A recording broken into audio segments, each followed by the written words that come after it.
Eventide Entertainment presents The Drive-In, hosted by Aaron Lopez.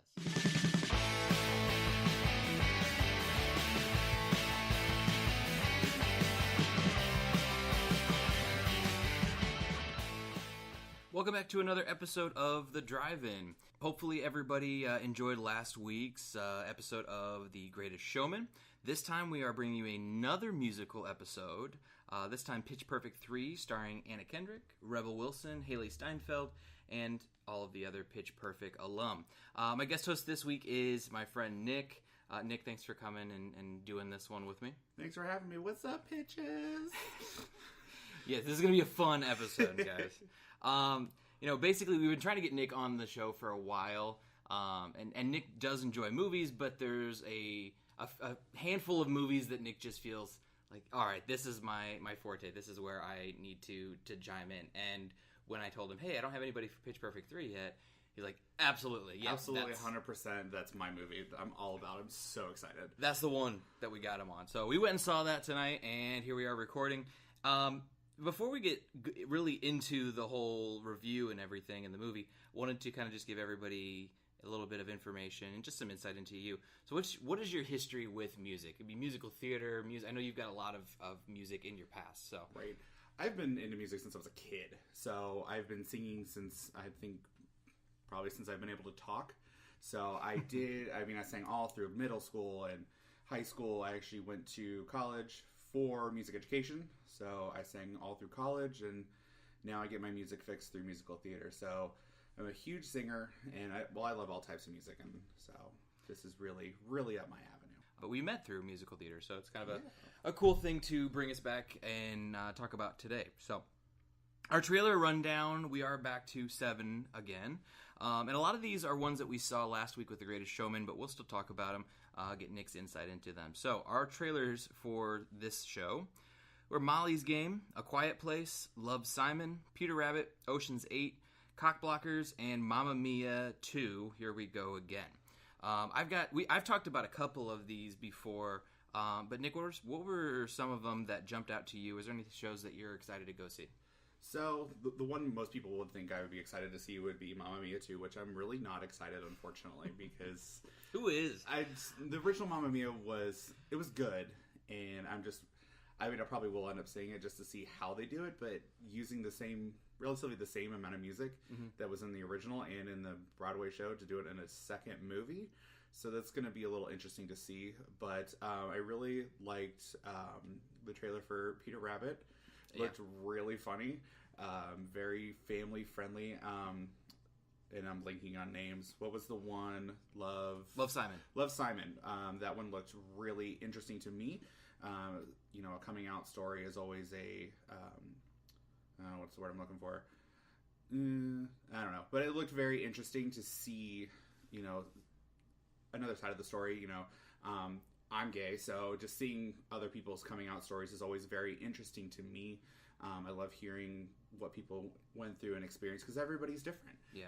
But just to see that on a big screen, it really shows how far, the LGBTQ community has come in mainstream media. Well, and is that movie? Has there been a movie that deals with that in the mainstream? I'm sure there's been independent films or something along those lines that talk about it, but I haven't seen anything mainstream. Nothing that I've ever seen mainstream, and to take it in a serious way, because a gay male in any kind of movie is usually the sassy gay friend or a secondary supporting character, like a comedic relief. Yeah. To see something serious in film is very exciting and very big for this community. Well, I thought it was cool that, the edits that they made, the cut that this trailer was, that ended with the question of why are gays the only ones that have to come out, and that's a question that they present it in a funny way, which shows that it's not going to be 100% drama. You're going to see this in both a serious and a lighthearted way. They're going to approach it kind of real, because no one is 100% emotional or 100% funny,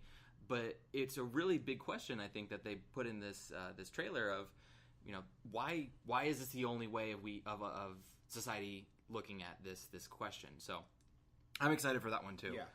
So some of the other trailers, I thought what was the Booker one? The first one, Molly's Game. Molly's Game. That one looked I think that could be interesting to see. Not something that I probably would go out of my way to see, just because it's not really my type of movie. Yeah. But I think the story looks good. It seems interesting. But I'm with you. I'll probably end up going to see it, but it's not going to be at the top of my list. Yeah, it seems the stories just from the trailer seemed a little convoluted and a little weird, but it kind of go along a little bit with Ocean's 8. That one, I was just, to me, the whole idea of that is like, okay, here we go again with the Ghostbusters remake, you know? Yeah. Let's remake it, but let's do it with a female cast. And I'll be curious to see how that one turns out. I know that that's the only of these 7 that I had not yet seen. So that's the one where I was like, oh, okay, here's something different. And I think that the tie-in from the trailer is that the Sandra Bullock's character is related to George Clooney's. Right. But there they don't seem to be relying on, and it seems to be different enough. But I am worried that it is, again, it's one of those series and one of those franchises that just needs to be let go. It just, let this franchise die. It doesn't need to be rebooted and changed because we've seen it before. Exactly. It worked, and I think that's something that we'll talk about with the third installment of Pitch Perfect, is that sometimes continuing it on just because is not always the best option. Exactly. It muddies up the story, and it makes it a mess. But I think it could be interesting. You know, a lot of the stuff that I saw in the trailer really reminded me of the original series. So if you're a big fan of that, I think it would be a good movie for you to go and see. But and even if you're new to it, it's got a really good cast. Very, very good cast. A lot of comedy looks like it could be built in with it as well. Some funnier people. But definitely want to keep an eye on. Yeah, the one that I think I'm probably the most excited about out of all of these, and Quiet Place was one that it looks kind of scary, but for me, I love those types of movies, so I'll probably end up going to see Quiet Place. But the one that I want to see no matter what happens is Cockblockers. Yes. To me, it reminds me of what you originally were getting out of like Hangover, just this movie that doesn't have to be a sequel, it doesn't have to be a remake, it's just a funny story. And the cast is really well put together. Yeah, it's new content, and that's really a lot of what is missing right now in theater, or not theater, but movies and television, because so many things are getting redone. Of the 7, Molly's Game is a remake, Quiet Place is new, Love, Simon's new, so there's 2 there, but Peter Rabbit's a concept we know about, Ocean's 8 is one that we've already dealt with, and Mamma Mia is a sequel, so it's very few and far between we get those newer ones. You're not seeing that, so I think that one could be... it could be something worthwhile to see. It looks really funny. Just from the trailer, it starts off like, okay, this is a little weird, but then it turns into something that you're like, okay, I need to see it. It's very much like The Hangover, the series. So if you're into, hokey kind of comedies like that, where you're gonna laugh no matter who you are or what you like, it's a movie for you. Well, when a trailer ends with John Cena running away from a party with a plastic tube up his butt, and butt beer, or ass beer, whatever he called it. Oh my God! The trailer itself is funny enough. If you haven't yet seen it, check it out on YouTube. It's Cockblockers. Looks really good. John Cena's in it. Ike Barinholtz, Leslie Bibb. Really good cast. So I'm excited to see that one come out. It'll be pretty funny. Okay, so our spoiler-free summary of Pitch Perfect 3 is as follows. Following their win at the World Championship, the now separated Bellas reunite for one last singing competition at an overseas USO tour, but face a group who uses both instruments and voices. Anything else that you feel that we need to talk about as far as summary, spoiler-free wise? No, to be spoiler-free, I think that hits it pretty much square on the nose. All right, so this is the time to pause if you have not yet seen Pitch Perfect. It's been out a while by this point, so if you want to see it, what are you waiting for? Go see it if you want to see it, and then come back and check us out, and we will see you guys in a little bit. All right, so now we are with those who, as I like to say, are those that have seen the movie or just like to hear us talk. So spoilers! Now we are spoilers, and this is not one of those movies that realistically has a lot of spoilers, like... You know how this movie's going to end. It's like, hey, everything's going to end up in a happy place. How it ends up is the question. There's not a lot of suspense with this movie. You know what you're getting into, especially if you've seen the first 2. You know exactly what you're getting into right when you sit down. Yeah, and it was, I don't know, this is one that, you know, as we look at the piece by piece, I had a lot of issues with this movie. I laughed. There are plenty of moments that I was laughing. There were moments that I probably caught myself laughing louder than I think I should have. Oh, me too. But there were a lot of questions, and there were a lot of plot holes and things that felt that they were thrown in just at the, not at the last second, but they felt that they were thrown in just to have there. And we'll talk about a lot of those as we get there. So let's jump right into it. Now I'm just realizing that we should have called it the aca summary. The aca summary. All right, so now we're getting into the aca rundown. I can believe it. All right, so the movie starts out with kind of a cold opening of the Bellas on a yacht doing Toxic by Britney Spears. Yep, and you can tell that something is off, and they're looking at each other a lot. And I thought it was just bad editing, which it wasn't. There's a reason why they keep looking at each other like there's something weird happening. And then Fat Amy breaks through the glass, gets a fire extinguisher, pours it all over these people that we find out later, and then the Bellas all jump off the boat, and then there's this huge explosion. Very cheesy James Bond classic spy movie moment. You know, when you really start seeing, you see the yacht and you see all this stuff, you know something's up, because it's not regular Pitch Perfect. If you've seen the first two movies, you see this happen and you're like, what is going on?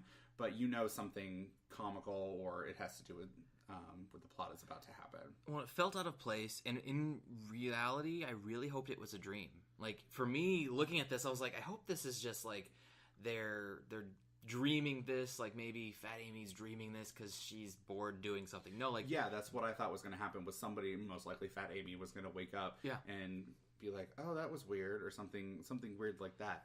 But no, this comes around, like this cold circle, opening, Barbara, full circle. We end up coming back to, and it happens as we see it. So we'll talk about that when we come back. But after the title screen shows up, we see Becca walking the streets, and John and Gail, our announcers, which I really was disappointed with the amount or the lack of John and Gail in this episode. Or See, not this episode, this installment. The series. Yeah. So I thought they were in it pretty much the same amount as they normally are, but I felt like a lot of their writing and a lot of their jokes just weren't to the level that they've had in the past. Like those two, you know, they were really the comic relief. A lot of people will say it's Fat Amy with her one-liners and whatnot. I don't know if she's comic relief. She's comic like depth. She's just there. She's just there. Yeah. But these two, like, they're the cutaways. You know, sitting at the table and, you know, with their acapella stuff. Yeah. You know, their jokes and stuff. But this time they were trying too hard to put them in the story. Versus they didn't belong in this storyline at all. And they're meant to be, you know, observing and, you know, almost narrating a little bit. But I didn't care for how they were placed, especially right off the bat with, you know, them following Becca around with the cameras, because they're trying to do a documentary movie on the Bellas. Hold on, a DACA mentoring. Yeah, but yeah, that's it made sense initially of like, oh, okay, and then you see like, okay, where the Bellas have been, and that ties into some of the earlier scenes. But then from that point on, they keep showing up, and you're like, there's no reason for them to be here. And it's the same shtick over and over with them. It's not, you know, we're doing the camera once, but then it keeps coming back, and then again. So I wasn't too much of a fan of that straight out of the gate. So they follow her into her job. Becca is now a music producer at doesn't seem to be a really high class company, but it's still music producing. And she is putting together a cut of a song by Pimp Low, who was he's an actor I've seen before. His face, I recognize his face, but I could not tell who it was. But yeah, you know, it was cool to see Becca finally getting to do what she wanted to do. You know, with her, you know, when we ended Pitch Perfect 2, everybody was graduating and they were moving on to these, you know, great things in their life. We'll come back to that and see how that ties into the third movie. But, you know, to see her doing that and producing, you know, it may be at a smaller record label, but, you know, still getting to do what she wanted to do was pretty awesome, even with some questionable, you know, artists. Well, speaking of, so I looked him up. It's Moises Arias, who you would have seen Hannah Montana. Hannah Montana. He's Rico, which I never really watched it. Rico! For me, I loved him in The Kings of Summer. Did you ever see The Kings of Summer? I did not. Really good. He's the quirky, like, weird kid, and whenever me and Jordan end up watching it, it was on Netflix, and I actually went through and tried to find this one, like, 10-second clip of him doing, like, this rain dance on a huge water pipe. He's this weird kid who carries around a machete as they are going around building a cabin, trying to get away. It's just like a come to Jesus moment, or like the search for who you are, your identity, and he's this weird guy. So he has that face. And I'm pretty sure Rico, he was also kind of the weird character. He was weird, but yeah, definitely a Disney Channel coming back. Which is funny because his song that he is making in this movie is called Bend Over. Yes. And so, yeah, eventually Becca ends up quitting her job, despite the fact everybody thinks that she got fired. She quit because she was tired of the crap. Everybody just having to produce stuff that wasn't of quality. Exactly. And just not being able to follow your instinct, doing what the man wants of you. So we end up back at the apartment, and this is the first moment of disappointment and real, like, true sadness that I felt in this movie was when they, with 1 line, 1.5, 2 lines, wrote out Skylar Astin and Adam Devine. Was it? What's his name? Bumper and Jesse. Bumper and Jesse. It broke my heart. I cried a little because those were probably 2 of my favorite characters. I could have even done without Jesse, but I needed some Bumper. I needed some Bumper Fat Amy love in this movie, and it wasn't there, and it made me very sad. Well, and that was one of the things that I wanted to talk about, and we're getting a little ahead of ourselves by this, but we won't jump into the plot of it. But the elements of Pitch Perfect that I always liked, it wasn't always about the Bellas. You even, like, on all the soundtracks, you had four songs or so, 3 or 4 songs that were other groups. Exactly. And they were done really well. Like was it Treblemakers, the guys group? Yep. They were really good. There were a lot of these songs. I was not all that impressed with the other groups that were in this movie. Well, this movie, it really phased away from the aca-pella music. You know, the Bellas obviously will continue to sing aca-pella, but it really brought in more instruments and bands, and then, you know, electronic music as well. So I was kind of sad by that, you know, as a singer and someone who's done aca-pella music before, to not see more of that, because that's really that was the foundation of Pitch Perfect. Well, that's Pitch Perfect. That was, you know, the entire first studio album was just aca-pella music, you know, and to not have more of that outside of the Bellas was very disappointing. So I agree with you there. Yeah, and there were so many different times. We'll get to that in a little bit. We'll talk about the music, because actually, in coming up in a couple minutes, we'll talk about the first song that was sung.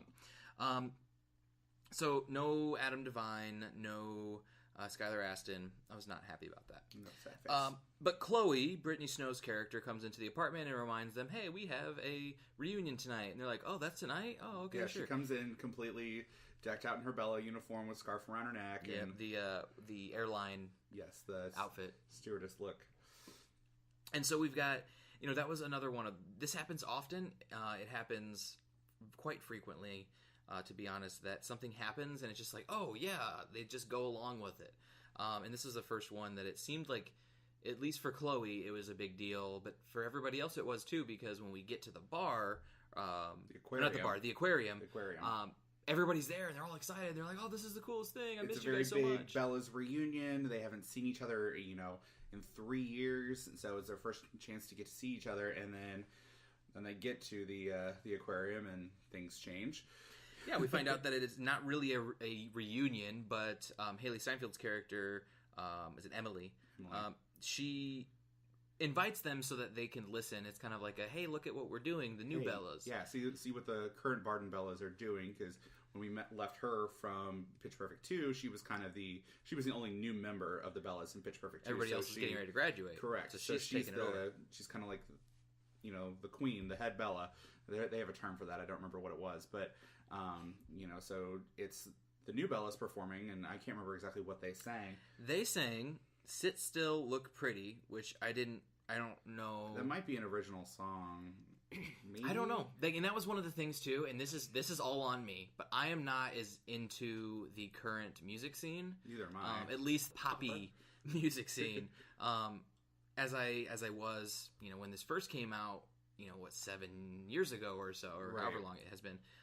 So when this song honestly could have been an original, it could have been a remake. I wouldn't have known, but I was underwhelmed. It was not I wasn't very thrilled with the song. It was like, okay, it didn't have a good sound to it. It was a very C average song to me. Yeah, kind of basic, nothing too exciting. So, yeah, I don't know. It wasn't. I was underwhelmed. I was too. I definitely agree. For it being the first real song that we get in the entire movie, I was expecting them to start with something a little big, something a little more well known. Yeah. So yeah, it was a little bit of a letdown there. But at the aquarium, we see the real life of all of the girls, and it happens very quickly in these kind of like flashback sequences where each of the girls and singers, they are seeing what their real jobs are. Cause we didn't think you'd want to do it because you have these real cool jobs, and we see all of them do not have these great jobs. No, they have mediocre jobs that are kind of crappy. Yeah. Well, literally, Chloe's got her arm shoulder deep up a cow's ass. Yep. As a veterinary assistant. We see, and some of the characters, I don't even know their names, but we see the Hispanic character who is working a juice cart. Yeah, she's working in a food truck that does juice. Yeah, and I loved her line there where she's like, something smoothie with the side of white privilege. And you see all of the it's a line of girls, basic white girls on their phone texting or Snapchatting people, and it's like, oh yeah, you got that one, you nailed that joke. That was funny. And then we see, I think Fat Amy's doing her Amy Winehouse. Fat Amy Winehouse. You see. Esther Dean's character, she is training to be a pilot, but she does not pass her pilot's exam. And you have the Lily, who I don't remember what she specifically was doing, but she was threading a needle. She was sewing something. I don't remember exactly what she was making. And then you've got the slutty one. What was she doing? We learned that she's pregnant. We find out she's pregnant. But she was doing something else. And then you've got Aubrey still working at the camp where we saw her in Pitch Perfect 2. Yep. So, yeah. So not so great lives. Lives are not going well, and Becca just quit her job. So they listen to the song. They seem to be very disappointed, but more in themselves. And there were a lot of jokes that happened as the singing was going on during Sit Still, Look Pretty, which I thought was really funny. So they're like... the one where they're like, oh, they all have boyfriends, and they were saying like, oh, what was the one? I don't remember. I remember that they all have boyfriends because that one was Chloe. But just like small like snide comments. The Hispanic girl's crying, because it was funny, but it was like kind of sad to be like. Really? Yeah, but this is the Pitch Perfect I expected. Yeah. Of them being older, the Haley Steinfeld's character led Bella's kind of being the new blood, and that's the movie I wanted. Yeah. Was kind of this them figuring out what they end up figuring out, but doing so with a cappella, not with this spy shit. Like there's spy movie that was pretty much mixed into this one was just not. No, it wasn't. But okay, again, there's just so many things to talk about. But so they end up at a bar right after, and this is another one of those many plot points that just so happened where Aubrey's character is like, oh hey, if we want to sing together, my dad is a huge man up in the army, and he can get us on the USO tour. Yep. It's like, okay, so they're like, yeah, we'll do that, and then we find out, like we said earlier, Stacy's pregnant, so she's not going, which. For me, felt really weird. There was no reason for her to be pregnant unless the actress could only help a little bit. I think the actress was only available to do like the couple scenes because she was in those first couple, at the aquarium and at that bar scene, and then another scene, very very short scene later. So she just must not have been available to do more in the movie, which is kind of sad because I really did enjoy her. She was always funny. She was always so funny, and she's a great little dancer too. So I was kind of sad about that, but yeah, the whole idea of, hey, I have an idea, let's go do something, and then we're all like, oh, let's jump on the bandwagon and let's all go do it together without any question or without any hesitation. Like you said, there was a lot of those moments, and this is, the second of many more to come throughout the course of this movie.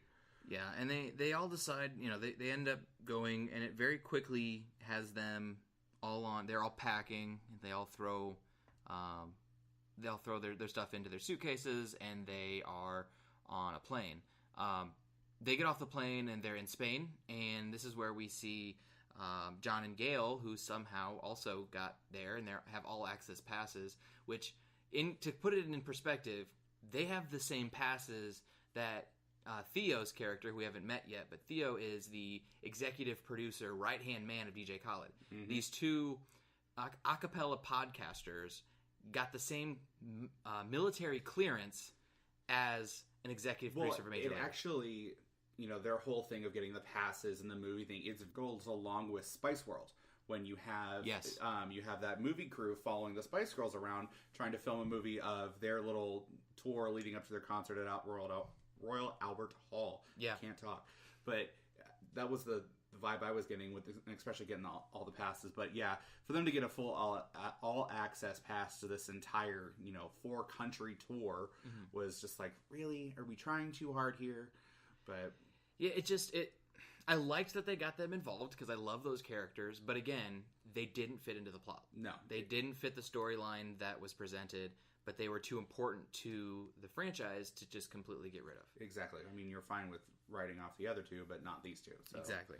Yeah. So we have a ton of Fat Amy jokes in this little moment before they actually go into the hangar, and that was one of I laughed. These are one of those moments where I found myself laughing at almost every single joke of Rebel Wilson's character Fat Amy, but it felt like overkill. But I just couldn't help but laugh at some of them because they were really well written. But there were so many one-liner jokes. I feel like they went a little overboard for her.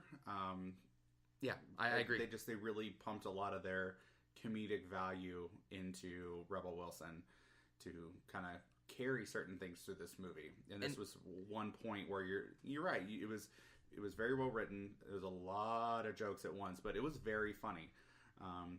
When they come up and they meet two very strong, masculine, very good-looking military men.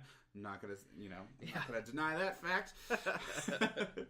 But just what for the rest of us would be almost like Freudian slip. She just kind of says extremely confidently and tries to flirt. And she has the base because they're on an army base, and she's like, okay, so this is the first base. Will we go into second base with you guys? And then what comes after the third base after that? And she had that line. She had the line when we get into the hangar and we meet the different bands. There's the country music band, which I actually like their sound. That was the one that I appreciated. That one. Wish there was more of them. The DJ duo, which they did have one song, but otherwise the characters, they set up a very strong character. The second of the two DJs was very quiet and reserved and had a lot of anxiety, lot like Lily. I think they called him like DJ Socially Awkward or something. Something like that. They flat out called him socially awkward. So. And so, he was written in to have something, but he didn't really. It didn't come together. And then we had the band that I thought we would get a lot more of, Evermoist, which they're not even trying with that at that point. It was funny, but it was like no subtlety at all. Nope, it's very much a reminds me of some Wilson Phillips, like To the Max. Oh, Lilith Fair kind of a band. The main girl, Ruby Rose. Ruby Rose. Yep. I was like, I saw her and I was taken aback for a second. I'm like, really? Of all people? It was very interesting to see her in this movie. Yeah, because she definitely has the villain look. Oh, she's got the sharp features, so you're like, oh, she's gonna be the main villain. And she wasn't a main villain; she was villainous, but she didn't do anything evil. She was just bitchy. Yeah, she was just evil bitch, and she started off that you could tell, okay, she's gonna be the main adversary of the Bellas. But then we'll get into it as we go on later. But as the movie progresses, they disappear. They disappear completely. You don't see any of these other groups, and they really kind of jam it down your throat like, hey, this is a big competition between these 4 groups that are on the tour for the prize to open up for DJ Khaled. And it was this huge, it's a competition, and Aubrey gets so excited because what's a cappella singing without a competition? Yeah. But and I love that exposition line though. And so that's a lot of exposition. It's a lot of in exposition. One line. Because at this point in time, she's Aubrey is so dead set on having some competition because she thrives in competition, and every other movie has had a competition, so we need that to follow that continuity. And once we finally get it, everyone's happy. Those can open up. DJ Khaled is going to find one of these groups and say, okay, you can open for me at the end of the tour. And it's not even that exciting. Like all these other things are thrown into this selection, but in reality, they just get to do one more performance. Yep. It's exposure. It is very much exposure, and you get your name kind of tied with him, so to kind of help propel you into stardom. Yeah. So, we have the 3 different bands, Evermoist, which actually the only thing I appreciated about this band was Rebel Wilson's joke. My grandma's in a band, it's called Nevermoist. That, to me, was one of the funniest lines in the movie. Well, I also, that was one of my favorite lines, but I don't remember each girl's name, but it all ended up in like... Ruby Rose's character's Calamity. Calamity. They all ended in the Edie kind of sound, and Rebel Wilson goes, "Oh, if I joined your group, I would be Obesity." Yeah, I found that hilarious. That was funny. I thought that was so funny. But yes, the Never Moist line was genius. And if you're obviously we've said it about 19 times, but if you're one of those people that doesn't like that word, probably don't want to go see this movie because they say it a lot. I don't know if he's a consistent listener of the podcast, but Aaron, our buddy who actually guest hosted for Justice League earlier, he is not a fan of that word. So if he went and saw Pitch Perfect, I would love to sit there and just watch his reaction. They said it a lot. They said it a lot, but again, as the movie and plot progresses, you don't hear much. But in the beginning there, in that one scene in the hangar, they say it a lot. Yeah. Before we get out of the hangar, though, we do have one major element that happens: the riff-off. Yes. Which to me is a staple. It was really, I was happy to see it, but I was not impressed again. It was one of those things where some of the singing that we got from the Bellas was that a cappella, but this is where it started to break down the idea of this is not a movie about a cappella anymore. Yep. Because they even call it, they're like, well, you can't use music, you can't use instruments, but the way they were reacting made me feel like they were just whining. Yeah, it was very much a moment of, because I really enjoy the riff-off, especially from the first movie. The first movie, the first one was phenomenal. It was fantastic, and I actually really liked the second movie one too, because I felt it was, especially in the context of the movie, it's really funny. To have these different types of groups come out and singing these different pieces. When you see the guys from the Packers come out and sing. Oh yeah, I found it absolutely hilarious. I loved it, but. And I was really excited to see what the Pitch Perfect 3 riff-off was going to be. And it started off, I was like, yes, I'm all about this. Yep. They're kind of reinventing it and saying, all right, this is how it works in case you've forgotten. Then they go into it, and then it kind of just falls apart. Now, I'm not saying that the music itself wasn't awesome, because it was. The music was good. It was absolutely fantastic. I agree.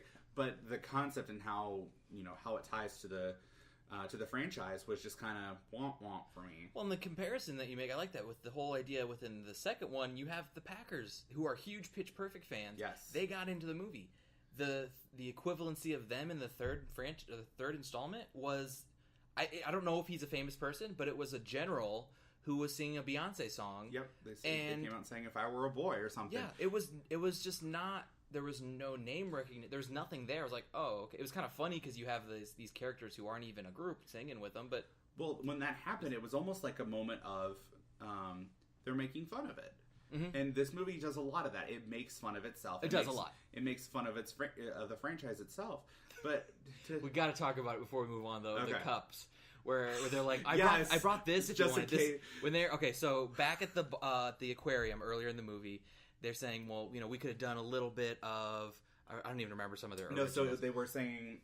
they were all excited. The original Bellas were like, we're going to get to perform. So what are we singing? They start listing off a whole bunch of songs that they've done before. Yeah, some of their I Saw the Sign, all these original ones. And then Brittany Snow's character, Chloe, pulls out the cups, and she, a plastic blue Solo cup, because we all know where this is going, goes, I brought this just in case. And Anna Kendrick, Becca, just slaps it out of her hand, and it stays on the floor. So continuity, people, when the new Bellas walk away, it's still there on the floor. But that was a moment that I was just like, thank you for that. That is when, so this movie thrived when it didn't take itself too seriously. Yes. But when it didn't go outside of the realm that they had established with the other two. So for me, it was when they were making fun of themselves with the exposition line, the cups reference. That's where I loved it. Where I didn't was when we haven't even gotten to this part, though, when we have this spy element thrown in. Yeah, that wasn't making fun of. That was like a crappy sequel that needed some extra action. Like, oh, hey, we got a bigger budget. Let's do a bunch of extra shit. When it wasn't necessary. That's not what got you there. No, that's not what you're based off of. So it was just, we'll get to all that in a little bit.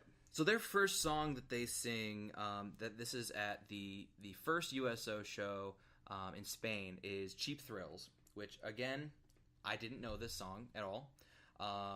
It just shows you, I don't listen to these type of music anymore.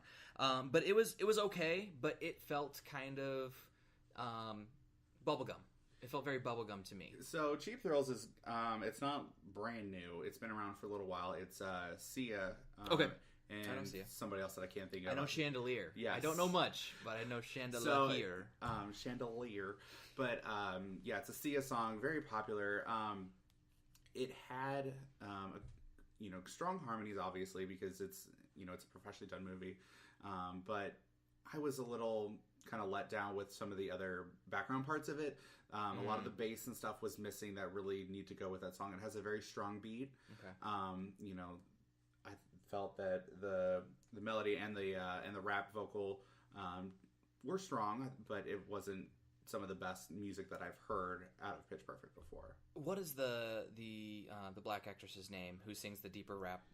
Esther Dean. Esther Dean. She was good in that song. Yes. She was probably my favorite part of that. They featured her a lot more in this movie she was a lot vocally than she has in the other two. Yeah, very much so. And I like that. I mean, I think that they were trying too hard with getting so many characters vocally involved, because that's not what acapella is. It's you have your niche and you do it well, and together we sound awesome. But I liked that they gave her some more because she's got a good voice. Yes, and she brought a lot to it in this one. Yeah, it was. I mean, it's a good song. Dancing, but it was one of those moments to where they're going after these other two groups, and they've gone. The other three groups actually have kind of brought the house down, and they're the last ones to go on, and they're kind of just okay, C+, B-, kind of average performance. That they actually end up getting cut off in the end. By taps. They play taps. So the crowd's actually enjoying it for the most part, but then that happens and they kind of get cut off, and it really abruptly ends the song, so it doesn't the song doesn't completely get to finish. They just get cut off. Well, and that's one of those things that I thought was interesting to look at, because I was expecting the fact that they were respecting taps to be something like, oh, good, they know what's going on. But at the same time, then everybody was like, oh, it was the end of the world. And it was kind of a weird moment for me. It took me a minute to be like, oh, this is a bad thing. Oh, okay, because the girls stop, and Aubrey, being a military brat, was like, we have to salute. We have to salute. So it was a weird moment. I wasn't a fan. It was like, all right, we need a hard kind of a transition here to move on to the next part of the story. Let's do this. Well, it was like, okay, they were gaining momentum, and then it was very quickly halted. Yes. It makes sense. But the problem with it is, with a lot of things in this movie, is that you as somebody sitting in the seats have to infer and piece together why it makes sense. The movie doesn't do it for you. No. And it's not trying to make you infer. It's not trying to make you think about, why is this a bad thing? It's just expecting that you knew it was a bad thing. And so there were a lot of those moments. We'll talk about a couple of them later on. And before we take a break, I do want to talk about one more character, Theo, who we see a little bit. So we mentioned Theo earlier. He is one of the main producers and right-hand man of DJ Khaled. He's got a thing for Becca, and it's awkward as hell. Oh, he is my God. creeping on her. Yeah, straight up. I mean, it's not comedically creepy. Like, no. It's like legit. You meet a weird guy at a bar. Like, he's very cute. Like, he's been in a couple other movies that I've seen. He's a very attractive man. But it's just one of those moments where you have that weird guy come up to you in the bar, and you're just like, okay, he just starts talking to you about random things, and you at least I was very clear on why he was staring at her, because he was like, oh, she sounds good, like she's got it.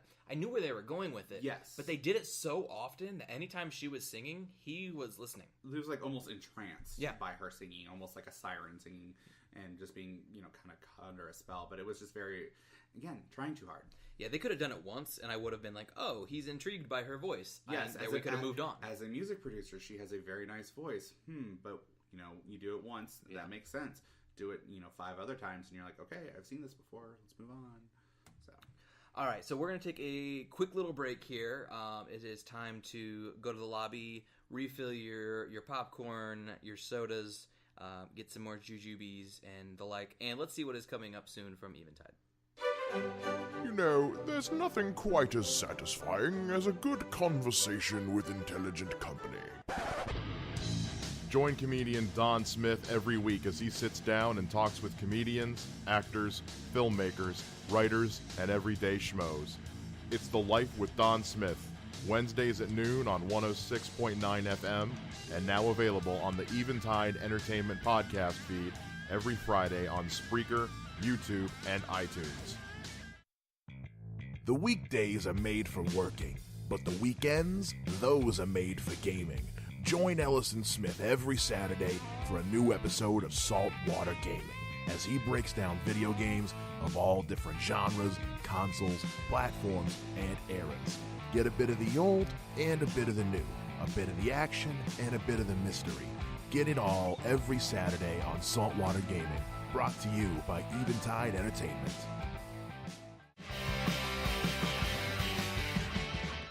All right, guys, welcome back. Thank you for sticking around for the second half of the drive-in this week. So we just ended with the first main song, first night of USO, where the girls were cut off by taps after while they're singing Cheap Thrills, and they're all back in their hotel, devastated. They're upset. They're like, "Oh, this is horrible. We just looked like crap in front of DJ Khaled and everybody, and now they're not going to take us seriously."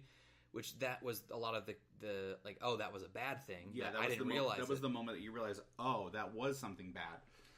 But then Haley, Emily, the character of Emily, comes in and says, all right, you know, DJ Khaled is over across at this at a casino across the way, and we're going to go and we're going to show him that we are talented, and we're going to, you know, show him who's boss. So they all get dressed up. And there was a funny line of the tarts. And I thought that was pretty funny. She's like, you're the chocolate tart, you're the caramel tart, you're the vanilla tart. And then there was a joke, and I missed it. Or they were trying to make a joke, and it just never hit. Of when they looked at Brittany Snow's character, and she looked at her, and she goes, and you... I think there was some kind of a inside joke, because she's got red hair. I thought she was going to say strawberry or cherry, or like something. I was going to say, I thought it was going to be a ginger tart, like something, you know, like that. But there was also, there's also this dynamic between Fat Amy and Emily. Oh, that was Fat Amy thinks that anything Emily says is completely stupid. Well, this one time that Emily comes in and says, "All right, we're getting dressed up. We're going to look slutty, and we're going to go do this." And Fat Amy's like, I can't. Something about stupid word or smart words coming out of a stupid person's mouth. Like, it was just the entire movie. There was never a they were never malicious with each other, but there was never a moment where they got a kind word. That was as kind as they came. That was nice. As nice as Fat Amy has ever been, because that happened a little bit in Pitch Perfect too. But they really played into it more during this movie. Now there was one moment where Fat Amy almost gets a little physical violence towards her, but but we'll get to that in a little bit. So they're just they go to this casino and they start looking for DJ Khaled, and you know, trying to flirt a little bit, I guess, is kind of what they want to do, and just kind of show off a little bit for him. Yeah, and there was that moment where I'm glad they called attention to it, because I was to me, that it reminded me of the very first one where Chloe pushes Becca up against the wall, like, to get her out. Yeah. She pushes her by the chest. Yes. And I was like, this is a callback to the shower scene. Yes. And I was like, okay, thank you. That was another one of those moments where I was like, know who you are and accept it and embrace that. You can pull things from those other movies that that your fan base is going to remember, like that awkward relationship between the two of them. People are going to remember that if they've seen the movies as much as maybe I have, but I'm not saying that. So I really enjoyed that moment. It was a funny moment too. I like that. Yeah, and so and as soon as they walk in, Fat Amy gets pulled aside, saying, "Hey, we were waiting for you. We've been waiting for you at the high rollers table." And she's like, "Of course you have. All right." She goes, and this is where we skipped this part, so it's not detrimental to go back. But when they first get to the hotel in Spain, she finds a little rabbit on her bed, and and we see that her father is there, and I noticed him as soon as they walked into the garden. I saw John Lithgow, and I was like, "Oh, okay." I thought he was Aubrey's father.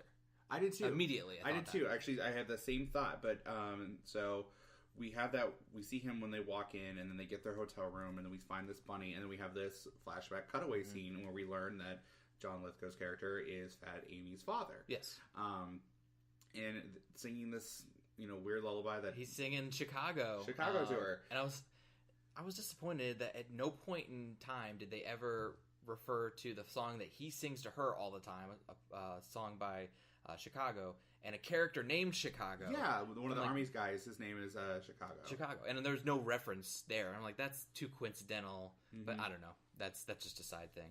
But yeah, he's the dad. Lithgow is the dad of Fat Amy, and so there's our tie-in. And he is the one who has people looking out for her at the casino. So she goes up there and she puts down $1, saying she'll put it all on 21, and they're like, it's $1,000 minimum, and she's like, oh, do you have 7 ATMs that I could go to? Typical Fat Amy humor. Yep. And then Lithgow sits down, and we get a little bit of this estranged relationship, of him not being there, him being kind of crazy, and her running away from him. We don't necessarily get a lot of backstory yet as to what's going on with that, other than the fact that she ran away. She didn't want anything to do with him. He's been looking for her, and that's about it. I mean, she's saying, no, you've done this before. She runs away, and he goes and sings this song from Chicago, and then apparently she sticks around, and it's okay again.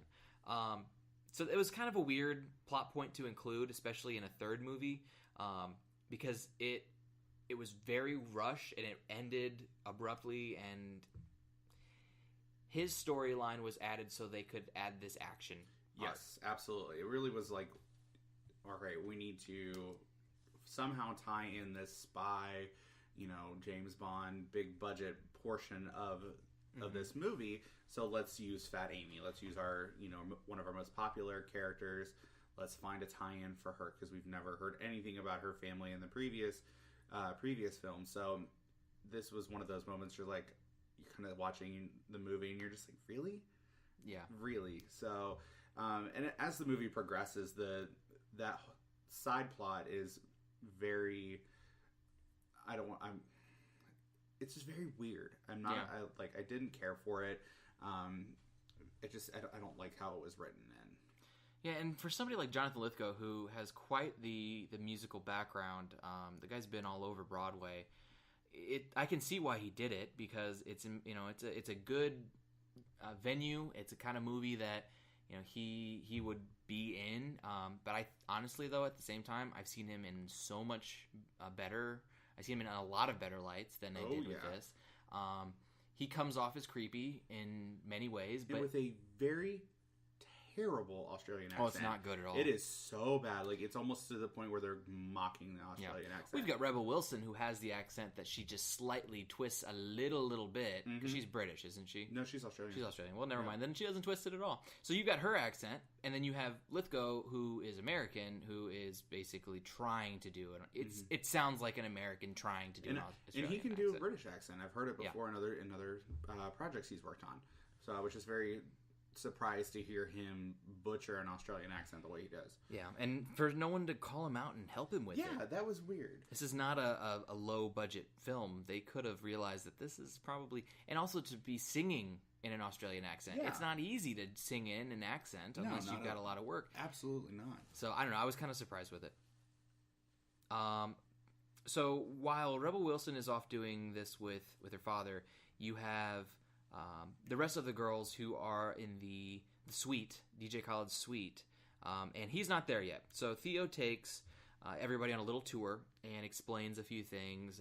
Like they take him to the juice bar, and there's the little foreshadowing, like crazy foreshadowing. Like, hey, it's like blinding lights, like flashing lights at you. Hey, look at this. It's this giant mobile beehive. Yeah. And they joke about it and say, well, that's just, an accident waiting to happen. Like, hey, this is gonna happen. Like, if you can see with your eyes, you know what's gonna happen with this in very, very short amount of time.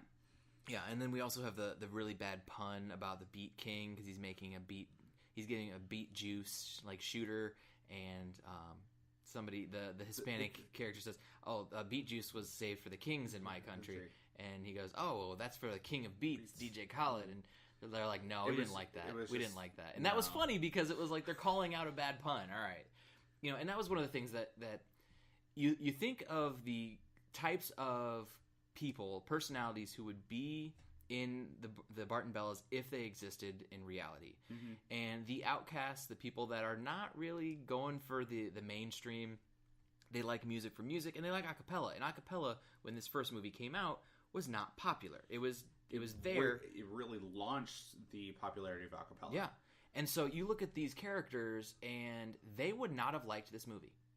No. I think they would have been like, oh, okay, like there are moments where they're like, all right, there we go. I think that they would have liked the callbacks, and they would have been disappointed with some of the just like the forced elements of it. Yeah. It seemed very like commercial. It seemed like a commercialization of Pitch Perfect. It really was. I would definitely agree with that statement.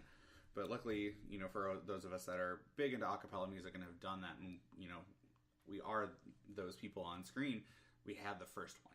Yeah, and absolutely. That's it. That's what acapella groups are like, and that's what you do, and that's the camaraderie. That's the big thing, and one of the biggest messages out of this movie and the entire series is the camaraderie and this sisterhood that these girls have formed. So it's good to see how they keep relating back to that, but to see them try so hard on a couple of these to just be like, just kind of a slap in the face to some of the acapella things and moments. So at this party, Theo takes Becca aside and shows her something very cool. It's this old microphone, or not an old microphone, but a real fancy microphone really that's been used, microphone. Very expensive, and lets her play around with the system. And she starts doing some work with it, with some looping and just making some sounds, kind of recording some sounds and letting them loop over each other. And this was, to me, you talk about the slap in the face. This was a little bit of that acapella's not good enough, because what she was doing kills what acapella is. She was a one woman acapella group. Yes. In that moment. Yeah, she was, but it also, that moment ties into the other two movies. With her, yes, that's true. With Becca's character specifically, to take it back to how she started in this series, of creating her own music and doing these things through mashups and other electronic things, and a little bit with Pitch Perfect 2. That's true. So it was, for me, it was one of those moments that kind of, okay, we're still a little bit in the realm of the story of the Pitch Perfect franchise, but I do like that side and the idea of thinking, okay, acapella music and music made with just your voice is not the same or on the same level as things with instruments. And that's a message throughout this entire series, is the power of acapella music versus mainstream music, instruments, especially electronics. In this day and age of auto-tune and every technological advancement that we have, really to combat with what the power of a human voice can do. Yeah, absolutely. So for me, I like that moment. I thought it was pretty. I love the sounds. I really appreciate it. And I was like, for me, if I'm not mistaken, this is one of the first musical moments that I was actually into. I was like, okay, like this sounds good. I did like some of the elements of Cheap Thrills though. So, but the party actually ends quite abruptly when Aubrey accidentally knocks over a. Was it Aubrey or was it Chloe? One of the girls knocks over a candle, which starts this huge chain of events, which a fire leads to people knocking stuff over. Girl falling into the glass table, and then it was just this domino effect. And then we get the bees. The bees get knocked down, and then you have this moment of chaos happening in the background, but in the foreground it's still Becca messing around with music and a couple bees fly in her face, and it was one of those moments that could have been a lot more comedic if it wasn't so. I'm waiting for this to happen. Oh, it was an action movie mess. Yes, absolutely. A lot happening. None of it really happening for any reason because they weren't punished for it. They really didn't lose any ground because after this they actually gain ground because they realize they make that first realization of what the music is to them. So, and we'll get to that in a second. But this idea of this huge accident happening, there was no repercussions for it. It was like, oh, they burned down a suite. They set the hotel or casino on fire. But I was like, oh, okay, they move on. They're going to Italy now. Who cares? Well, there's a moment of you think something's going to happen because once all that is done, it's a sharp cut to the girls sitting on all of them sitting on a bench outside of that building. And you think they're getting sent home. This is it. They're done. Oh, I didn't make that. But I can see that now that you say that. So, absolutely. This is that moment to where tensions are high, and they're like, you know, as a viewer, you're like, what's going to happen? Are they going to get sent home? But this is that moment to where Fat Amy and what's her face? Emily. I'm terrible with these names. Oh, they're let's be honest, they're just all generic white girl names. You know, white girl names. So it's tough. But where they almost get into a little bit of a slap fight. This is where we see Stacy come back, where Stacy FaceTimes and shows that she had her baby. So that's a nice little heartwarming moment. And she names it Bella. Oh, and the entire crowd goes, oh, and they cry a little bit. Yeah, and that's I thought that was the starting of the domino effect of what they all came to realize was there's life outside of acapella. Yes. And she has her baby now, but she will always remember what they did with acapella because she names her child after those memories. Yeah. So, and that's, I mean, if you could have stopped the movie there, you would have gotten the same message as you did at the end. You'd miss plenty, but that was the message, and that was a good moment. That was the moment that I was like, all right, this is the theme. This is what they are going to end up learning, but they're going to have to go through some more, trials and tribulations before they get to it. Yeah, there's going to be a lot more that happens, but they get that, like you said, that exact message. And then she is never heard from again. Nope. Stacy's been written out. We find out that they get to Italy, and we get a little bit more of Fat Amy's dad. He does show up, goes and meets with her, and has starts talking about like, oh, after you're done, we'll take you all over the place. We'll take you here and there, and mentions the Cayman Islands. And that's where Fat Amy starts to realize his motives for getting together. After the Urban Outfitters joke. Yeah. Or you can go anywhere you want. Can I go to Urban Outfitters? Well, you got to think bigger than that. Yeah, this is where she has that moment of Fat Amy remembers bad things have happened in the Cayman Islands. She divulges that she has her mother made a bank account there for her. And this is when we start to realize that, oh, okay, he's after her money. Yeah. It's one of those moments, those aha moments. Yeah, and you definitely see more than that divulged because we hear Amy talking about the C4, the explosives in the cereal. And there's a couple other things that's the one that jumped out to me. But she talks about all these things that he did, and it wasn't a hard decision for her to run away when she was younger. And so she decides, all right, I'm done. I'm not going to stay with you. And then Lithgow grabs her and is like, no, we're gonna go to the Cayman Islands. You're gonna get my money. And we're like, oh, okay, so here's our villain. Yeah, because that psychotic moment. Because Evermoist is gone. We see little tidbits of them, but their storyline really doesn't seem to matter anymore. Nope. They sang their one song, and now they're gone. They're still trying to be picked by DJ Khaled, but that's it. That's all they have left to do. So we've shifted to a second storyline, basically. Mm-hmm. They cut the movie in half, and now we're in Act 2. And the Chicago and the other... mainly Chicago. I don't Chicago's the only one who has lines, I think. The other guy said, hi or hello or something, and that was about it. But there's the two military men who are there, and they're like, is this guy harassing you? Is he bothering you? And she's like, yeah. And so they take her away, and he's trying. Then he's like, oh, they've frozen my account. So we see the desperation in Lithgow's character. Mm-hmm. It's not completely lacking any depth. It's just not. You don't care. No, you don't care at all about absolutely. whether this character, has money or doesn't have money. He's got a yacht. He's doing okay. So then the storyline shifts back to Becca and Theo, because everybody wants to know it's the morning, the day before the last huge event with DJ Khaled. Yeah, and what's really weird is they hype up this tour that it's this big old thing, and then you're in Spain for the big chunk of the exposition, and then you go to the other 3 countries in one song. It's a very 80s kind of montage moment. Oh yeah. That's what stood out to me. All right, now we're in the south of France.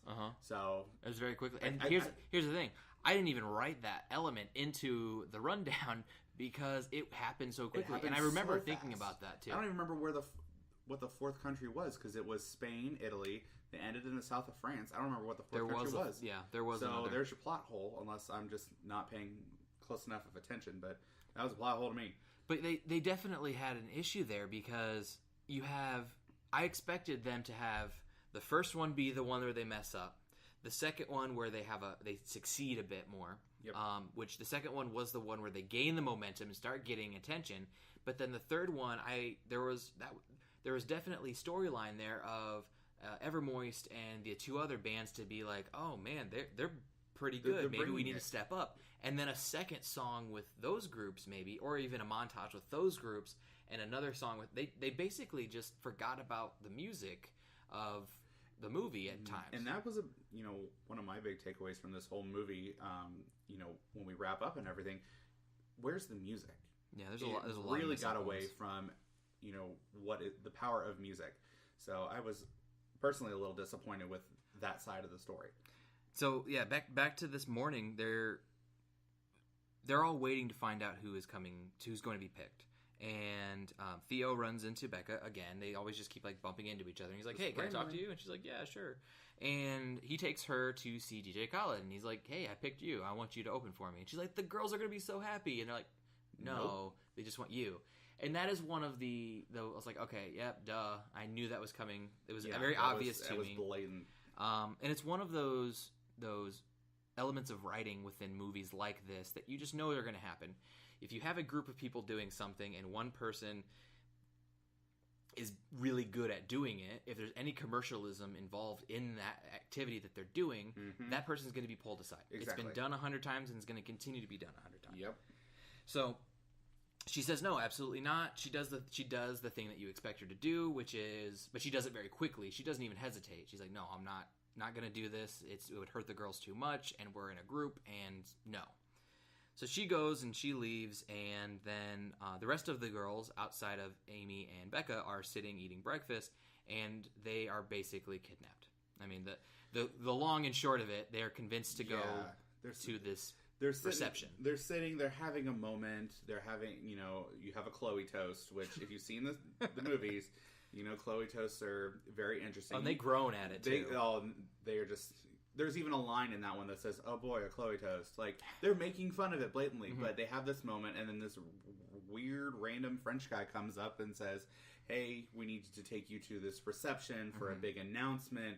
The girls get excited, and then they go into a party bus, and then we have this moment where they're singing, and they're finally doing another song. Which is it came out of nowhere. It was completely random, so it was almost like jamming in the car, and then they randomly... they're like, okay, we're here. So the driver rolls up the partition, and they hear some clanking, and then they realize that they're on a boat, a very small boat, taking them to the big mega yacht. Yeah, and as I'm writing this up and looking back over it, all the rest of the movie, except for the very end concert, kind of melds together. You have the girls are all kidnapped. They're basically being held hostage for Amy to... They're being kidnapped by Lithgow's character, but they are being held hostage so that Amy will go and take Lithgow and her dad to the Cayman Islands to get the money. And so he makes a phone call to her. They're talking. There's a moment where Becca's trying to explain that, hey, she was picked, but she wants to be honest, and Amy's basically figuring out how she's going to do all of her spy stuff. and she's doing her best Liam Neeson impression. Not, yes. Very taken, like, I come from the same bloodline that you do, and she's got that deep voice, and it's funny. And then she, like, grabs a bunch of stuff, and they leave, and then they're on a boat, and they get to the yacht. Like, it's very fast. Yeah. Like, within the matter of 5 to 7 minutes total, have we gone from the girls getting kidnapped to Becca and Amy winding up on the boat, which has a very comical name. What is it? That dingo bitch or something like that. Fat dingo bitch. That fat dingo bitch. Which is of course what he used to call Amy's mother. He's like, oh, it's named after my mom. Like, oh, okay, that was good. But yeah, on this yacht, we have this huge moment of Amy all of a sudden knows a bunch of karate and is kicking everybody's ass and just going through, beating up everybody, and has 3 different moments. One's very short, but basically 2.5 moments where she is just doing a bunch of fight choreography. Yep. And the humor is that a girl Amy's size would not be able to do half the moves that she's doing. Exactly. Which I will say, impressive, because some girl Amy's size was doing some of those moves, or either that or they're just good editing. But very good editing. So there's some impressive moves to be had, but this is where it really starts to break down for me as far as the plot, because they are singing the Toxic song, the Britney Spears' Toxic again, to distract. Yes, this is how we tie into the beginning of the movie. So you hear it starts off the girls. Amy and Becca are on the boat. Amy tells Becca, all right, get up there, make a big distraction. Yeah. So Becca kind of just appears like she's been there the whole time, convinces the girls, say, get up, let's sing. During this whole fight sequence, you hear the backing track of Toxic going as she's just continuously kicking some ass, taking names, and then we get into this huge kitchen fight, which is just so out there. It was weird. It's so weird. Like, it had its moments of being funny, but it was overall, I was like, what the hell is happening? Why would you do this? So she comes up with on this guy that used to be something about a mud wrestler, trainer, babysitter thing, and they get into a huge fight. She ends up giving him like some titty twister kind of thing, and it was just ridiculous. Yeah. I mean, that's really the best word to describe it. It was just ridiculous, but it was funny.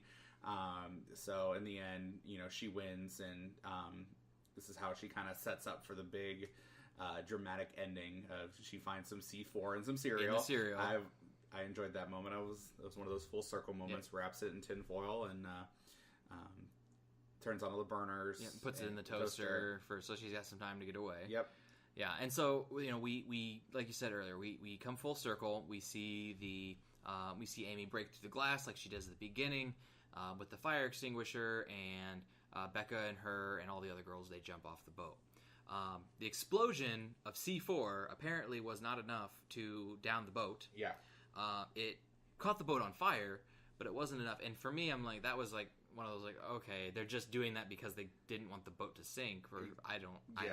Unless you want a Titanic reference or something weird like there. That. But yeah, it was like, okay, it was a small box of C4 was not enough to...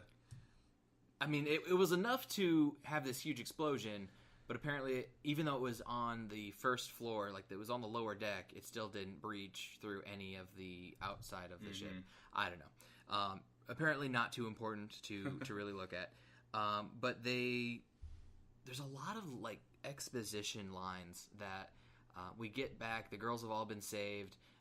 They've been rescued, and now they've got their blankets on, and they're talking after. It's like the morning after the explosions and the yacht and the kidnapping, and you hear Chicago, I think, in the background saying, Amy's dad's been arrested, he's going away for a long time. And so they had to say a line, because you're like, what's going on? Because he survived. What's going to happen? Yeah, because it's not what he doesn't... It looks like in the beginning that they get engulfed in the flames, him and his henchmen, but he actually has a moment before Amy jumps off of the ship that he comes up and he grabs her and says something, and then she jumps and lands in the dinghy and then falls off, which was really funny. But then we don't know what happens, so we have just this little one line to essentially tie that off, that plot line off and move on with our original story plot. Yeah, so now we're back to the beginning, and the storyline of the USO show, and Becca tells everybody that she was selected, and she's expecting them all to be upset, and they do what you expect them to do in reality, is maybe they're a little upset, but they don't care. That's an awesome opportunity for her. Yeah. So they all encourage her to do this, and at the same time, we see all of them have successes, things that are happening with their lives of like, hey, they can do some cool stuff. Like, the Hispanic character has the money and the capital to open a franchise of her food truck, and Chloe's been accepted into vet school. We got a lot of really cool moments. I don't believe Chloe was actually accepted into vet school.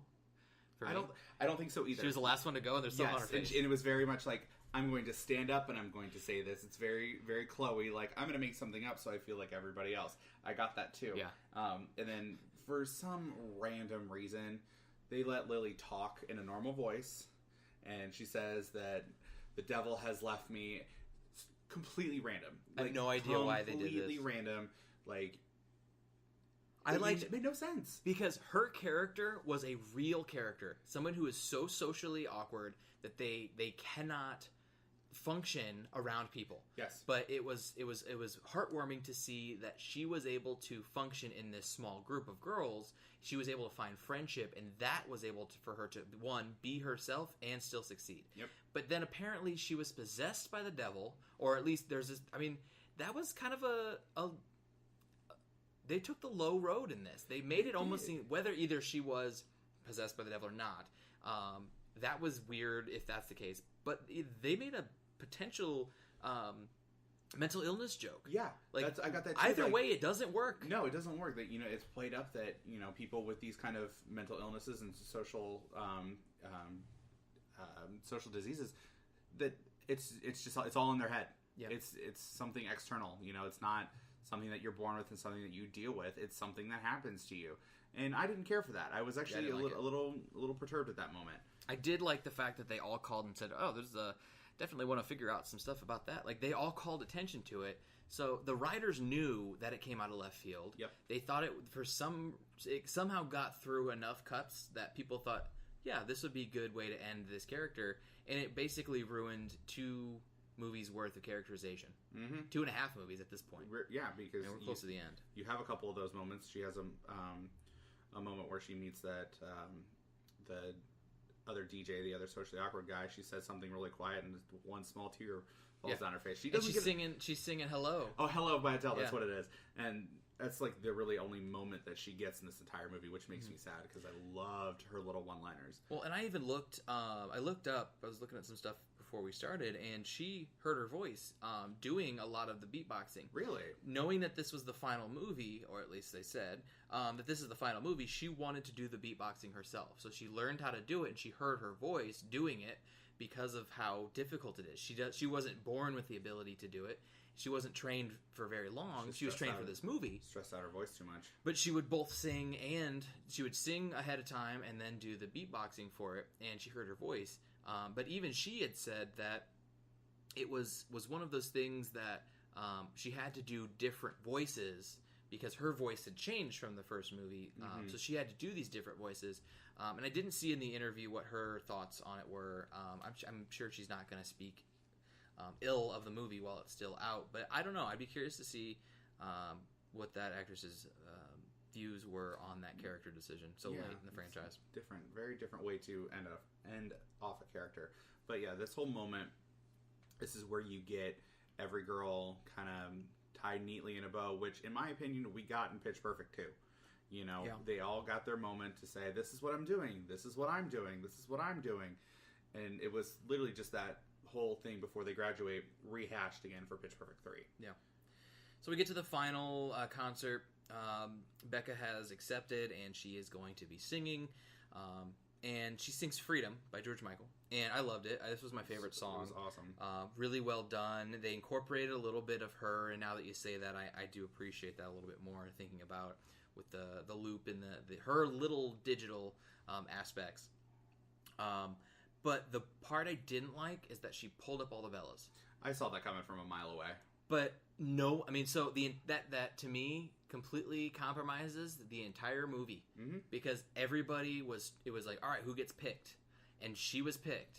And then she almost very immediately. It's not like the very end. No, it was very much 45 seconds into the song. Like maybe. the second verse, she's pulling up. Or might even been through the first chorus. She's pulling up Fat Amy and the other girls, and I mean, it really showed the moment of again the sisterhood and the camaraderie. But it really takes everything that have built up to this moment in this movie's plot and slaps it in the face. Well, and I liked it because it felt nice. You're like, oh, you almost. If you're invested in these characters, it's the moment you're going to get choked up because you see them all almost saying their goodbyes to each other on stage, and like Anna Kendrick goes and like squeezes the hand of everybody. I'm be surprised to find out if that was one of the last things they recorded or filmed because they all seemed very emotional and not just like, hey, they're acting. It felt very genuine. It felt genuine that there was a lot of there was heartfelt moments and there was kind of this goodbye to what they've been doing for the past 7 years. Yeah. But looking at it from a continuity standpoint, it felt like, what was the point of the competition? DJ Khaled was not concerned. Everybody was all excited. So I was like, why didn't they just have them sing at the beginning and have her be the focal point? Yep. Like, it undercut a lot of the decisions that they had set forth, and a lot of the consequences and the competition. Everything just didn't seem to matter after that. Like I said, just slaps it all in the face, and it's like, well, what's the point? But that aside, the song was really good. It was a nice way to kind of wrap up the movie, and we do see our movie ends the same way, or the franchise ends the same way it began, with John and was it John and Gail? No. Gail and John and Gail. John and Gail. I was right. Yeah. And they're talking and they're doing their recording and Gail says, you were recording that, right? Yeah, we finally have our big explosive ending to their movie. Yep. And then she's like, "Yeah, you got all that." And he's like, "Oh, it's complicated for a woman to understand." And he leans over, looks at the camera, and she goes, "Yeah, because the red light wasn't on the entire time." And you have this moment of womp womp. Yeah, he has the oh shit face. He's like, he knows he messed up, and then that's the end. Like, to me, that was like, it was very abrupt ending. And that's where I had questions. I think it's lazy writing the way they did it because they had so many missing elements to the story that they quote unquote wrapped up in the mid-credits scene. Like right after, as soon as the credits start rolling, you have a little side box that has Aubrey's father show up. Yep. You have Lily, now Esther, and the DJ, that thing, they came together. You have Chicago and Chloe, who had a lot of romantic tension the entire time. They're kissing, so okay, they're together. You don't really find out if Theo and Becca are going to end up together. It's kind of implied that they may. They have another awkward moment of, Theo says, you're now my boss or whatever, and it's another awkward moment that you're just like, really? But one of the major questions is, like, there's some sort of romantic tension between them. It's not like heavy and like awkward, and but it's there, and it's like, okay, they're not going to address that at all. Okay, I guess we're just going to assume that maybe they get together. I guess it doesn't matter. It really. But to push it so much throughout the movie, I think it might be their attempt to maybe making some kind of a spinoff about her. It's potential, but I really was not a fan of how the movie, like, technically ended after the concert performance, and then right as we start the credits, we have these little side scenes of everyone else getting a happy ending of some kind. At least they did it. I wasn't happy with the way they did it, but otherwise I would have been very disappointed with all of these questions, with it being the end of the franchise. Yeah, if it's going to be the end of the movie, and of all of it, I mean, I was glad to see some of the endings. I would have liked to see a little bit more for some of the other characters, but it was just like, okay, that's how you're going to do it? I mean, nobody ever really gets the big ending that they want to, whether it's a movie franchise or a television series. You never get what you really want. You get what you get, and that's pretty much it. Exactly. Okay, so with that being the end, I wanted to kind of get your insights. What was your favorite moment from the entire movie? This third installment. From the entire movie, I don't think I have one, like, favorite moment. I really enjoyed for me, I enjoyed the Toxic performances in the beginning and the end. Yeah. It's one of my favorite songs, and I really enjoyed their performance of it. And because it wasn't the we're on stage, look at us, this is a performance. Like, pretty much every other moment has been for the Barden Bellas. Yeah. It was that moment of, hey, we're kind of in, like, real life, and we're using music to do whatever. But that was one of my favorite moments. Pretty much any time the girls were performing, because I love it. I could listen to a-cappella music all day. So those were my favorite moments. I think for me, it was any time the movie didn't take itself seriously. Yeah. And one that we didn't talk about that as we're getting toward the end here, I remember is when they're going through and they're saying, if we have, they're trying to figure out how to beat these guys, the other bands. They're like, maybe we should use instruments. And like, well, no, because if we have a drum, we don't need Lily. Mm-hmm. And if we have a bass, we don't need me, Chloe. And she's like, and really, we don't even know why. Is it like it's Jessica and Ashley? Yeah, that must Ashley be. and Jessica, that... and they're like, wait, did they just say her names? And the other one's like, it was like, don't worry about it. But that's a running joke from the beginning. Yeah. Those two have been in every single movie. They were in every single scene that all the Barden Bellas were in, and never been featured in any way, shape, or form. Well, they got a couple moments in that last performance. Oh, they did. Yeah, they got to sing. They got to. The blonde. I don't know whose name was whose, but she had some pipes that she got to show off, and it's like a little too late, but there's something. At least they got a moment. Yeah, but yeah. I did enjoy those moments throughout the course of the movie. It's just funny when a movie like that doesn't take itself seriously and pokes fun at itself. All right, so character that you wanted to see more of. So, and this is something that I'm going to open this up to the entire franchise. A character that you feel that, and this is with the assumption that this is the end of Pitch Perfect. What is a character that you feel that beginning to end didn't get everything it needed? I would say Aubrey.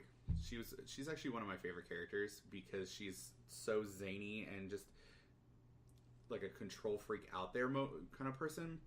I would have liked to see more growth and development out of her. Yeah. You see a little bit in the beginning of the first movie, but she's just this hard ass bitch the entire time. Mm-hmm. I would like to see more of a story for her. Yeah, because everybody else seemed to have different moments and different stories throughout the course of the franchise. Well, it really felt like the fact that they even I agree with you. I think that the fact that they designated her moment with her father to be after the credits or during the credits are rolling.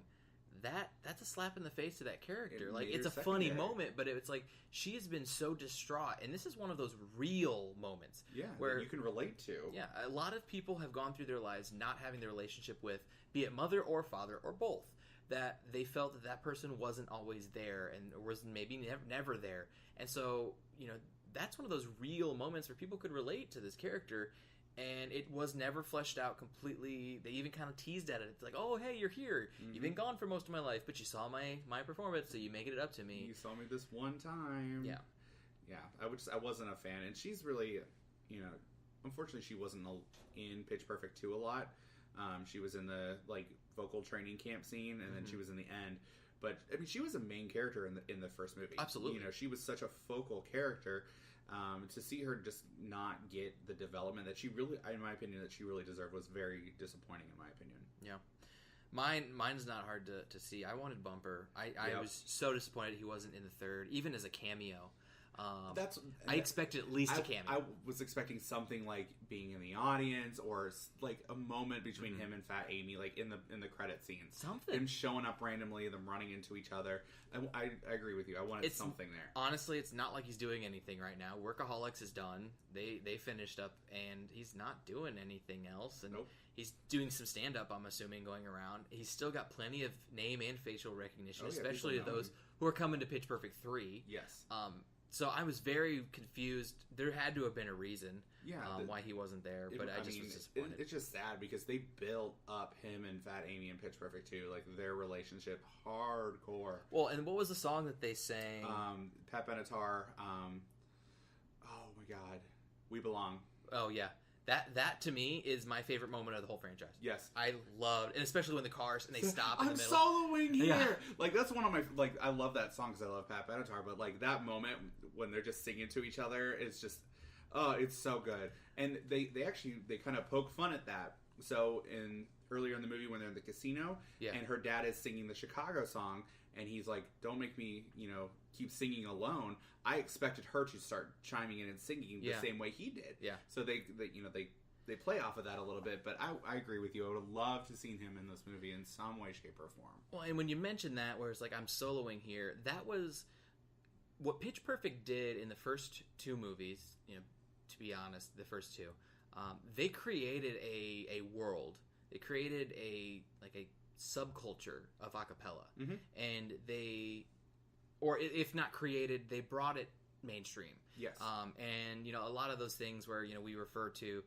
We love Lin-Manuel Miranda's after part or the cast party SNL skit because of those inside jokes. Oh my god! Pitch Perfect was nothing but those inside. And it was. It showed a lifestyle that existed, and it was like this idea of music being everything, and this whole idea of aca-excuse me and all these different things where it created and brought light to something that was.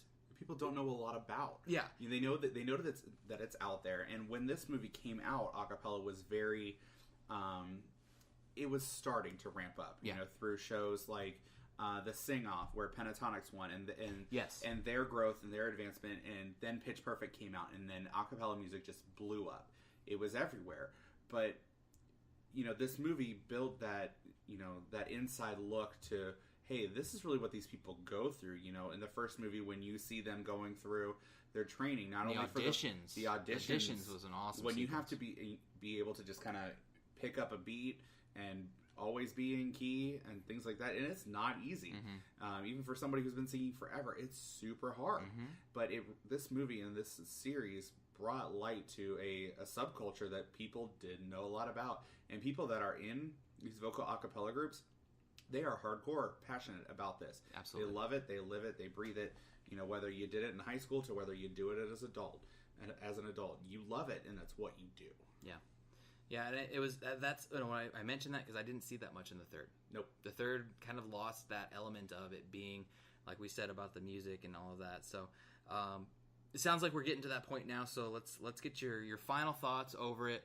And if we are going to give our ranking of 1 to 5, let's do 1 to 5 aca stars. Aca stars. So, as a individual movie, I don't think that it was the best. Through plot, through plot structure, even some acting moments. But as part of this series and the third installment, I thought it was a nice way to kind of tie it off or to attempt to tie it off in a neat little bow. There's a lot of things that I would have liked to seen, developed a little bit more music, obviously. But I would say for this movie, I would rank it with 3 aca stars. Okay. Yeah, I did not appreciate the plot. The plot to me lost so much of what made it popular and made it Pitch Perfect. Yes. And I'm not one of those people who wants you to recycle what has worked, but they took a large step away from it. And for me, it's like you said, for a third installment, supposedly a final installment. We keep saying supposedly because you always see spin-offs. There's going to be something, but just the way that it ended, it did feel like it was over. Yes. And with that assumption, I felt that it was okay as a third. But they took too many risks. They took risks that you would expect to see in a second movie, not a third. And when they did the second movie and kept it very similar to the first, changed up the storyline, it made sense of the new blood coming in and trying to figure out who you are and going to another step. Those next stages of competition, that all made perfect sense to me. There were not many elements of the third movie that made sense to me. No, I agree with you. The only one that made sense to me, they dropped so quickly with the new Barton Bellas as opposed to the old group. I thought that could have been the storyline, and maybe like a mentor thing. And there's something. There just was a story that was never told in the third, and they tried to make it. They commercialized it and they made it something that they didn't necessarily need to make it. It was like they got a big budget and they're like, oh, we need to blow some stuff up. Why? It was you could have brought in more groups like you did with the second one with the German group who was phenomenal. Moment. Between that one and then the montage moment in the second movie, kicking off pentatonics and then doing Any Way You Want It, and with all these different, those are actual a cappella groups. Like, those moments, those are what true fans of this want to see, not ships blowing up. We got very few of those moments in the third. And that it started off strong, and I thought, okay, this is what we're going to get. But it died off real quickly and made me very sad. So with that being the case, I did appreciate some of the music, and that's what gets it to where it is. I'm giving it 2 out of 5 aca stars. If you saw the first 2, I recommend going and seeing this one. It is funny. There are plenty of jokes, like I said earlier. There's plenty of times where I'm laughing. I caught myself laughing a lot. But then there were so many times where I'm like, well, but why? Like, why is this happening now? And they didn't seem to... The writing, the storyline, the plot, and everything didn't seem to take itself seriously as a movie. Not as taking the content seriously, or the poking fun at some of the older jokes and things like that. I loved, but it almost felt like they were just throwing a bunch of stuff together, saying it's like our last hurrah. Let's just do whatever we can do. They built a plot around them having the ability to make those jokes and about themselves. Yeah, it was just a very forced plot. With just added opportunity to pay homage and poke fun at themselves. Yeah, and so for me, that's why it gets 2 out of 5 aca stars. It wasn't my favorite of the 3. It's my least favorite of the 3, and when I put it into perspective. But if you have seen the first 2, I do recommend going and checking it out. It is worth your time. Just lower your expectations. Yeah, don't expect to see the same thing you saw in the first 2. And maybe I should rank it higher if you like action movies, because they really tried at times. They really did try.